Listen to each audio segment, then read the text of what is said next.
कि पाकिस्तान एयरफोर्स एक बहुत प्रोफेशनल एयरफोर्स है। देखिए, जहाँ तक गिराने का सवाल है वो उनका कहना है कि हमने इतने गिराए हैं 4, जो उनके लेफ्टिनेंट जनरल किदवाई हैं उन्होंने 4 के नंबर भी दिए हैं। हम अपनी तरफ से क्या हुआ हम बताना नहीं चाहते। तो बात वही है भाई, हमें तो पाकिस्तान मिलिट्री से लड़ना है ना, वो हम लड़ नहीं रहे हैं उनके साथ।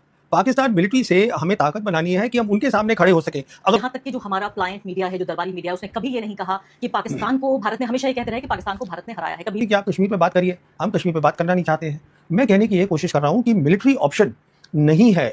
मैं ये कहने की कोशिश कर रहा हूँ कि राजनीतिक सॉल्यूशन है, आप ये कह रहे हैं। जी हाँ, आपको इस समय दुनिया बदल चुकी है, आप उनसे बातचीत करिए, चाइना से बातचीत करिए, लड़ाई में मत पड़िए, लड़ाई की तैयारी करिए। जैसे हम बोल रहे हैं, आपके पास ताकत होगी तो लड़ाई की जरूरत भी नहीं पड़ेगी। और पोजीशन ऑफ स्ट्रेंथ से लड़ेंगे। नहीं, हम लड़ेंगे ही। मैं आपको बता रहा हूँ ना, अगर आपके पास सिंदूर ऑपरेशन को 1 साल पूरा हो गया। आपने तमाम टीवी चैनलों पर और सरकारी जो हैंडल्स हैं उस स्तर पर आपने देखा होगा तमाम तरह का जश्न मनाया जा रहा है। 1 साल यानी कि 3 दिन भी वो पूरे हो चुके हैं जब से ऑपरेशन सिंदूर शुरू हुआ था और उसके 3 दिन गुजर चुके हैं। इस बीच एक ऐसी खबर जिस पर बहुत चर्चा नहीं हुई और खबर भी इतनी खतरनाक, जिस बारे में पूरे फसाने में इसकी चर्चा नहीं हुई, वो ये कि न सिर्फ चीन ने अपने लड़ाकू विमान से पाकिस्तान की मदद की और हर तरह से, यानी सूचना के स्तर से लेकर साइबर स्तर से लेकर हर तरह से मदद की। इसको लेकर चैमे गुइयां एक फारसी का लफ्ज है, यानी कि इधर उधर से बात आई और इधर उधर चली गई। तो चैमे गुइयां तो जरूर हुई लेकिन फैक्चुअल बातचीत नहीं हुई। पहली बार अब ये खबर आई है कि बाकायदा चाइना ने यह कहा है कि उसने, उसके इंजीनियर्स ने जाकर बाकायदा तौर पर इन जहाजों को, यानी कि मदद की गई, इन इंजीनियर्स के जरिए जहाजों को लड़ने में मदद की गई। ये बड़ी खबर आ रही है। इसके क्या मायने हैं भारत और पाकिस्तान के बीच, जो ये तमाम जिस तरह का तनाव, जिस तरह का पूरी मिलिट्री फाइट और वो सब कुछ हो गया। इसके अलावा चर्चा इस बात पर भी कि वेस्ट एशिया, शुक्रिया सानी जी सबसे पहले तो आने के लिए, इस चर्चा में भाग लेने के लिए। ये खबर जो मैं कह रही हूँ कि एक कॉलम में, मैं तो राजनीतिक पॉलिटिकल जर्नलिस्ट हूँ, डिफेंस थोड़ा बहुत समझती हूँ, जितना डिफेंस की पॉलिटिक्स है उतना समझती हूँ, लेकिन मेरी भी आंख से ओझल हो गई ये खबर, क्योंकि इस पर चर्चा ही नहीं हुई कि चीन के जो इंजीनियर्स हैं उन्होंने पाकिस्तान में आकर और ये J-10 नाम का फाइटर जेट है जिसको उड़ाने में और हम पर हमला करने में मदद की। क्या मैं सही कह रही हूँ? देखिए, ऐसा हुआ था जब ऑपरेशन सिंदूर हुआ, और आप जानती हैं, दर्शक जानते हैं कि ये 6 और 7 मई को सुबह ये जंग शुरू हुई थी और एयर वॉर हुई थी। और उसमें हम ये भी जानते हैं कि पाकिस्तान ने अपने J-10 हवाई जहाज उनको इस्तेमाल किया था। अब J-10 जो है वो चाइना का हवाई जहाज है, चेंगडू है जो उनकी एविएशन कंपनी बनाती है। अब ये खबर आई है कि चेंगडू के जो इंजीनियर्स थे, जो रिसर्च करते थे इसके ऊपर J-10 पे, कहने का मतलब है जिनको हर चीज़ J-10 के बारे में पता है, वो लोग फिजिकली वहाँ पर मौजूद थे 6 और 7 की रात को जब ये जंग हो रही थी। तो वो वहाँ क्या कर रहे थे, ये एक बहुत बड़ी बात है। बहुत बड़ी बात इसलिए है कि अभी तक हम ये समझ रहे थे कि जो चाइनीज़ है वो हथियार दे रहे हैं, J-10 दे दिया, PL-15 मिसाइल दे दी और उन्होंने ट्रेनिंग एक साथ कर ली, वो सब हम बात समझ रहे थे। पर अब ये खबर आ गई है कि वो वहाँ पे मौजूद थे। तो उसमें 2 बातें हैं, बहुत खास हैं। पहली बात ये है कि जो फाइटर होता है, जो उनके जो एयरफोर्स के, पाकिस्तान एयरफोर्स के जो पायलट्स हैं, वो बहुत उनमें तजुर्बा है, ट्रेनिंग करी है, अच्छे हैं। तो वो जो थे अपने J-10 को उड़ाने में फोकस कर रहे थे।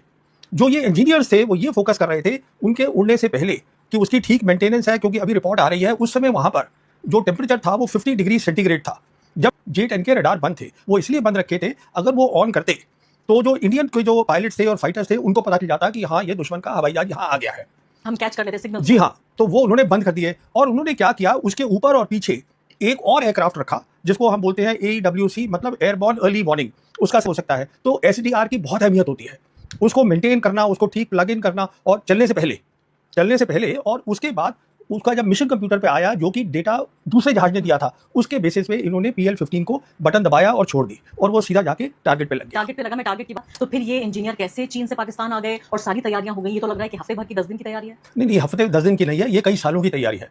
ये 5 अगस्त 2019 में जब हमने जम्मू कश्मीर से 370 हटाया था, उसी समय से, शायद मैंने आपके शो पे पहले भी कहा है कि चाइनीज लीडर खुलेआम बोलते थे कि हम पाकिस्तान की टेरिटोरियल इंटीग्रिटी, सॉवरेनिटी को हम सपोर्ट करेंगे। तब से बोल रहे थे, और इनकी एक्सरसाइजेज दोनों एयरफोर्स की वो एडवांस हो गई बहुत। तो ये तब से काम चल रहा है, ये अचानक नहीं हुआ है। उसके बाद जब 22 अप्रैल को पहलगाम हुआ है तो वो काफ़ी टाइम था, उसमें अंदर इनके इंजीनियर यहाँ आ गए होंगे। बालाकोट में हमने पहली बार 2019 में हमने एयरफोर्स का इस्तेमाल करा था, तो पाकिस्तानी उसके लिए उनको उम्मीद नहीं थी। इस बार तो वो तैयार बैठे थे। इस बार तैयार बैठे थे। जो सैटेलाइट्स थे चाइना के, वो उन्होंने उनको वो भी बताया कि हमारे कहाँ का एयरक्राफ्ट है। वो तो सिर्फ इसलिए बैठे थे कि हम एक बार अपनी मिसाइल छोड़ें और वो मिसाइल पाकिस्तान की एयर स्पेस को अंदर चली जाए तो वो हमला करेंगे।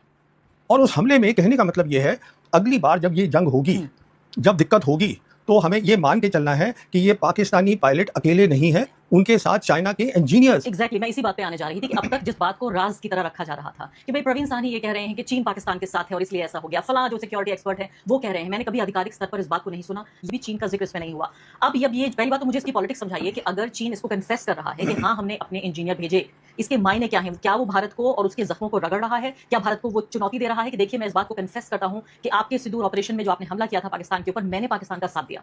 देखिए चीन बेसिकली हमें ये बताने की कोशिश कर रहा है कि लड़ाई जो है नहीं करो पाकिस्तान के साथ, लड़ाई की साउथ एशिया में जरूरत नहीं है, मैं पाकिस्तान के साथ खड़ा हूं, ये हमें कह रहा है, कोई हमें चुनौती नहीं दे रहा है। लेकिन हमने तो ये कह दिया कि अगर एक बार और कोई टेरर एक्ट हुआ so it will be an act of war, यानी कि अगर पाकिस्तान की तरफ से कोई और आतंकवादी गतिविधि होती है तो हमें युद्ध करना होगा। तो हमें इसलिए अब सोचना है, हमने जो कह दिया है, जो प्रधानमंत्री ने खुद कहा कि एक न्यू नॉर्मल बन गया है जिसमें कि act of terror will be act of war, और हम डिस्टिंक्शन आता हिंदुस्तान पाकिस्तान की जो लड़ाई होती थी वहां पर एक लाइन होती थी जो हम बोलते थे कॉन्टैक्ट लाइन, इस तरफ हमारी फौज है उस तरफ उनकी फौज है, लड़ाई यहाँ से शुरू होती थी, जैसे हमारी लाइन ऑफ कंट्रोल है वो लड़ाई वहां से शुरू हुई और फिर हमारा प्लान है हम इधर गए, उनका प्लान है वो इधर गए, एयरफोर्स उनको सपोर्ट कर रहा है। अब तो वो लड़ाई नहीं है, क्योंकि हमने क्या देखा इस बार कि आप जो है मिसाइल्स और ड्रोन्स आप कहीं भी फेंक सकते हैं, डेप्थ में फेंक सकते हैं, जो हमने भी फेंकी उन्होंने भी फेंकी। इसका मतलब है ये वो कॉन्टैक्ट लाइन, रियर साइड, ये वो बैटलफील्ड का पूरी बैटलफील्ड एक हो गई है।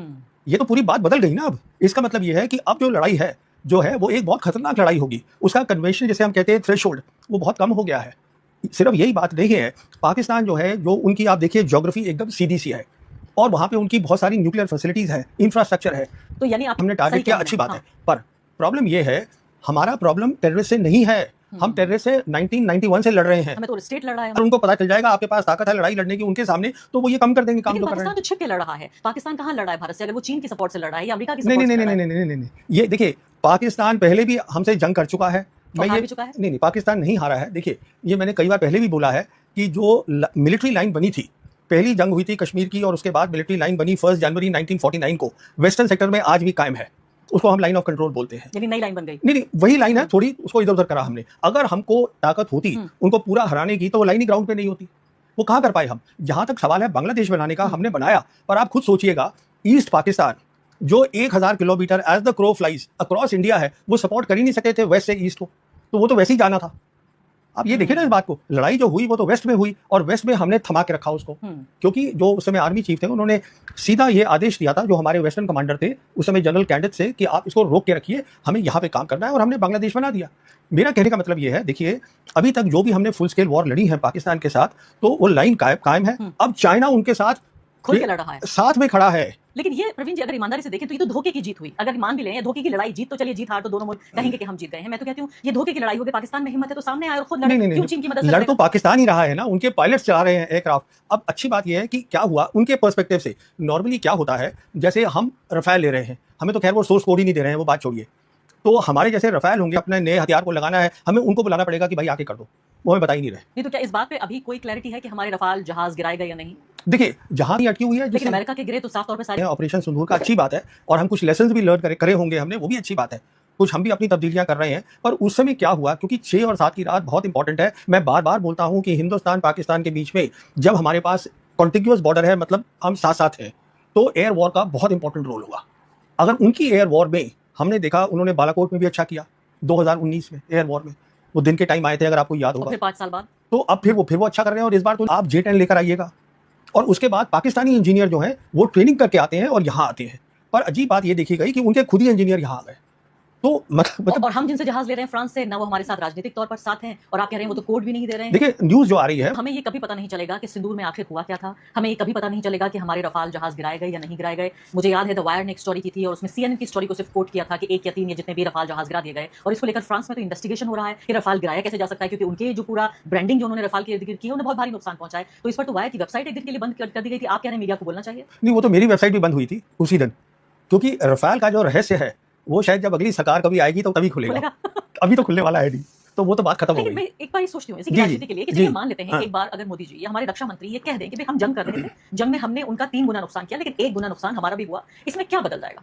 नहीं, ये तो सरकार जवाब देगी ना, आप, मैं क्या बता सकता हूँ इसके बारे में। आप डिफेंस के अलावा डिफेंस की पॉलिटिक्स को भी समझते होंगे। नहीं, देखिए ये मैं पॉलिटिक्स के डिफेंस, पॉलिटिक्स तो मैं ये समझता हूँ कि इंडियन एयरफोर्स को काउंटर टेरर ऑपरेशन पे इस्तेमाल करना ही नहीं चाहिए था। ये है सीधी सी बात, क्योंकि इंडियन एयरफोर्स जो है वो हमारी सबसे एलीट सर्विस है। हमने उसको 2019 में इस्तेमाल किया, एयरफोर्स की कमजोरियां बताई उनको कि हमारा जो इलेक्ट्रॉनिक वॉरफेयर है, जो जैमिंग होता है, वो उनका बेहतर देखा गया हमारे से।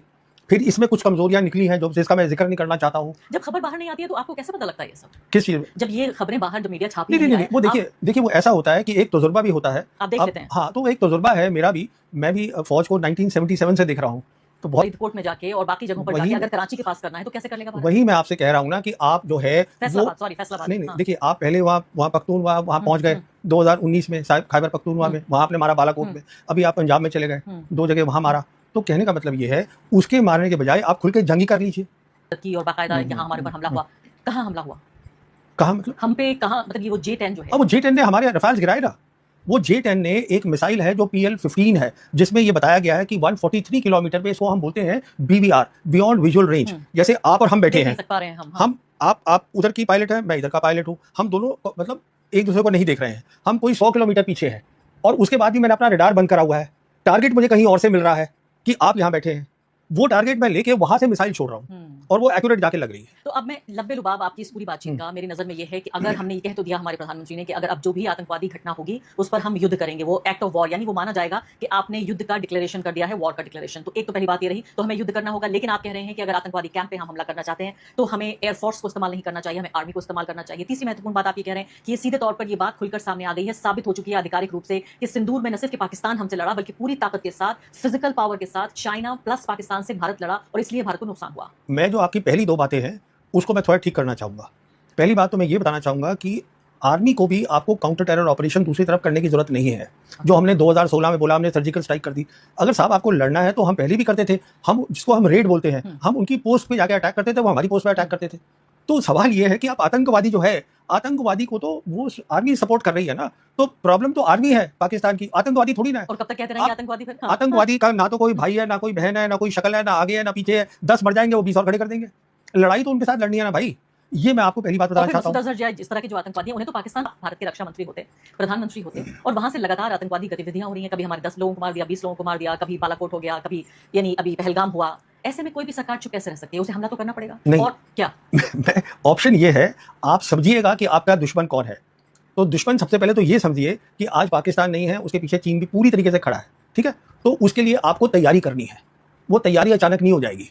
तो इसलिए सबसे पहले आप उनके साथ शांति करिए। तो बजाय इसके कि हम जश्न मनाएं सिंदूर का, नहीं, वो आप बना लीजिए, मुझे उससे कोई दिक्कत नहीं है, वो भी मना रहे हैं, उससे मुझे कोई दिक्कत नहीं है। मैं ये कह रहा हूँ, आपकी नीति ये होनी चाहिए कि अगर शांति होगी तो डेवलपमेंट होगी, अगर शांति होगी तो उनको कोई भेजने की जरूरत नहीं है आतंकवादी यहाँ पर। लेकिन किर्गिस्तान में जो राजनाथ सिंह जी का बयान था, जिसमें उन्होंने कहा कि आतंकवाद का कोई धर्म नहीं होता, उसका कोई देश भी नहीं होता, वो अलग बात है कि उसके बाद बहुत भरपाई की उस स्टेटमेंट की, वो गलती से निकल गया था स्टेटमेंट। नहीं, देखिए, वो मुझे मालूम नहीं गलती से निकला था, पर वो एक सही स्टेटमेंट था। वो एक ही स्टेटमेंट था राजनाथ सिंह का जो मुझे समझ में आ गया। जो आतंकवादी है उसका कोई देश नहीं है, उसका कोई मजहब नहीं है, वो सिर्फ आतंकवादी है। धर्म तो चलिए नहीं है, लेकिन देश तो है पाकिस्तान। नहीं, देश नहीं है ना, वो मर्सनरीज होते हैं बहुत सारे। ये मर्सनरीज भी होते हैं ना कि वो, देखिए, हमें देखना है जो हमारा दुश्मन है उसकी शक्ल क्या है कौन, ये तो क्लियर हो जाए। तो फिर हमने दुनिया भर में अपने एमपीज को भेजा, हमने एक डेलीगेशन भेजा और पाकिस्तान को हम अलग थलग करना चाहते थे दुनिया के स्तर पर और स्थापित करना चाहते थे कि ये वो देश है जो पाकिस्तान का, जो टेररिज्म का स्पॉन्सर है। अगर कोई टेररिज्म का देश ही नहीं है तो हम अलग थलग क्यों करना चाहते थे पाकिस्तान? देखिए, फिर आप ये कह रहे हैं कि पॉलिटिकल सॉल्यूशन होना चाहिए। जी हाँ, मैं ये कह रहा हूँ पाकिस्तान से बातचीत करिए। मैं ये कह रहा हूँ आज दुनिया बदल चुकी है, और जो पहले हम बातचीत करते थे तब एक अलग माहौल था, आज एक ऐसा माहौल है कि चीन भी चाहता है कि तीनों की बातचीत हो, इंडिया चाइना से बात करे, इंडिया पाकिस्तान से बात करे, एक ट्राइलैटरल टाइप की बातचीत हो, शांति हो। जब तक शांति नहीं होगी, डेवलपमेंट नहीं होगी। अस्सलाम वालेकुम जी। तो नाज़रीन, ये थी हमारी आज की वीडियो। आपको बताते चलें कि 1 साल पूरा हो चुका है पाकिस्तान और भारत के दरमियान होने वाली जंग, जो 4 दिन की लड़ाई थी, उसको 1 साल मुकम्मल हो चुका है। लेकिन इस 1 साल में भारत अभी तक यही साबित करने की कोशिश कर रहा है कि इस लड़ाई में हमारा कोई नुकसान नहीं हुआ था। लेकिन इसके साथ साथ भारत 1 साल पूरा होने के बाद अभी तक उस पहलगाम हमले का सबूत किसी को नहीं दे सका। दुनिया आज भी भारत से यही सवाल पूछती है कि अगर आप लोगों के पास कोई सबूत ही नहीं था तो आप लोगों ने पाकिस्तान पर इल्ज़ामात क्यों लगाए। और ये बात भारतीय अवाम को भी सोचनी चाहिए कि जब भी भारत में कहीं इलेक्शन होता है तब ही ऐसा वाकया क्यों होता है। कोई ऐसा तो नहीं जो पाकिस्तान के नाम के पीछे छुपकर खुद आप पर वार कर रहा हो। यकीनन ऐसा है जिसकी सियासत ही इस पर चलती है, और वो है मोदी। आप सबकी इस बारे में क्या राय है कमेंट सेक्शन में लाजमी बताएं। वीडियो अच्छी लगे तो लाइक एंड शेयर कर दें। चैनल को सब्सक्राइब नहीं किया तो लाजमी सब्सक्राइब कर लें।